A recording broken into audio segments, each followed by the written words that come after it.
Am I using all my senses to inform my decisions, including my spider sense? Right? If something doesn't feel right, investigate.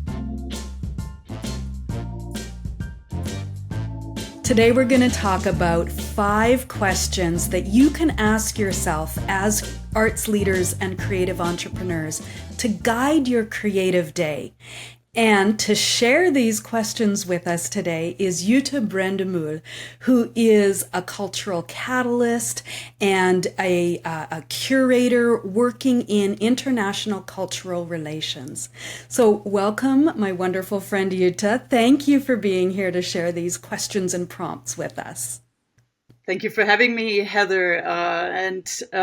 We're probably sitting in piles of task lists and workflow charts that arts leaders employ, and I'm looking at you and me. Oh, yeah. Right. So I try to direct my energy towards the internal seedbed that keeps generating any creative thinking and making. So let's look at how we approach your work. And my 5 big picture self-check-in questions begin with, am I here? And this is a 2 for the price of 1 tip, because you can look at it as, am I here? Am I present? Am I rooting my engagement with the world in reality, the good and the bad? Am I working with that imperfect reality? Am I using all my senses to inform my decisions, including my spider sense? Right? If something doesn't feel right, investigate. But secondly, you can also say, am I here? Right? Am I doing me? Does it feel authentic? Or am I simply going through the motions? So it's a gentle reality and authenticity check-in. And then my question number 2 is related or a step further. Am I looking at things from many sides now? And Joni Mitchell's Both Sides Now is playing in the back of my head when I do that check-in. In a film festival leaders meeting about our industry struggling and contracting, a colleague recently said, don't waste a good crisis. And I'm still recalling that perspective shift for me. So, and creativity, right, which for me is lateral thinking, trying things out, and really questioning everything, is a superpower, especially in the face of adversity. So, take a 360 look, ask yourself and the people around you, what's happening, how we got here, what needs to be abandoned, adjusted, or safeguarded. I'm a big believer in sort of cyclical reviews and workarounds. I get inspiration myself from being on the board of Culture for What's Coming org, UKAI projects, for example, applying more of their prototyping approach, trial and error and feedback modeling for wiser outcomes. I love all of that. And especially how you just said, questioning is a superpower. Exactly. We often forget that, but it's really, that's also why I did this in a question format, right? Questions are where it starts. Yeah.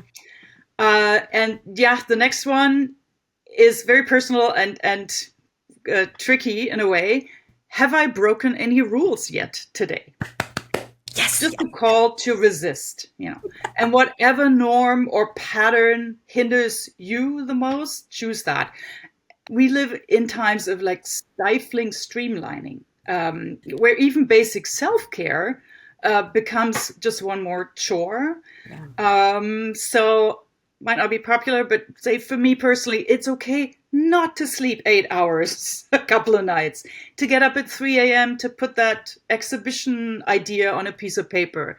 Yeah. Or frankly, also the opposite. I probably shouldn't reveal this, but I just spent an entire Sunday in bed reading. Yes. Because I couldn't put down Sally Rooney's Intermezzo.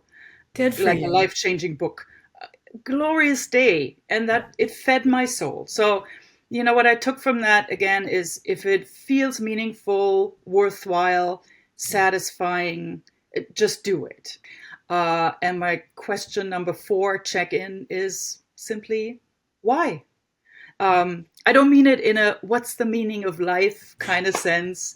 But when I mentor, for example, I suggest to give yourself in your head, 3 spontaneous and honest answers to the why are we deciding on this project. Why do I want to work with that artist? So, just 1, 2, 3, no big SWOT analysis. But again, if you can reveal the intrinsic relevance and meaning of the work to yourself, then everyone can share in it. Yeah, I really love that clarity of, this is going to sound grander than it needs to, but that clarity of purpose. Yeah, exactly. And again, it doesn't have to be, that's exactly the point. It doesn't have to be like the proposal, pitch, paper, write up reasons, but like the sense making to yourself so that you can stand behind what you do. Right. Yeah. And only then can good work emerge. Exactly. Yeah. And then not good speaker practice, I know, but my last question sounds like a bummer at first. And it's, are you ready to give up? Hear me out. It is a good news story in the end.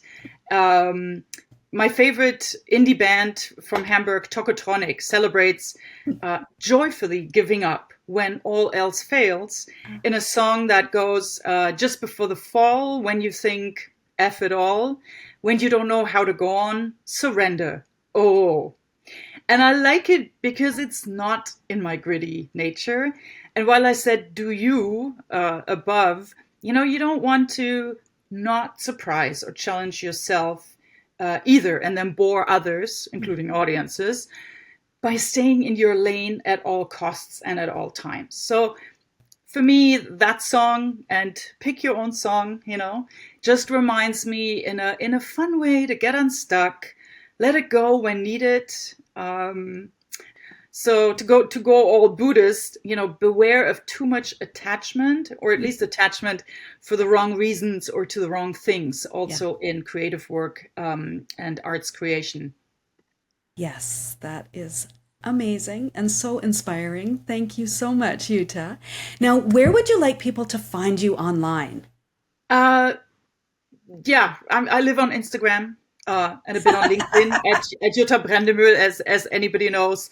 I'm still happier to meet people in real life, so please say hi when we run into each other. Yeah, what we do, Heather, is a people business, right? It's about relationships. And you take them in the digital world and in the real world and try to develop them. Absolutely, yes.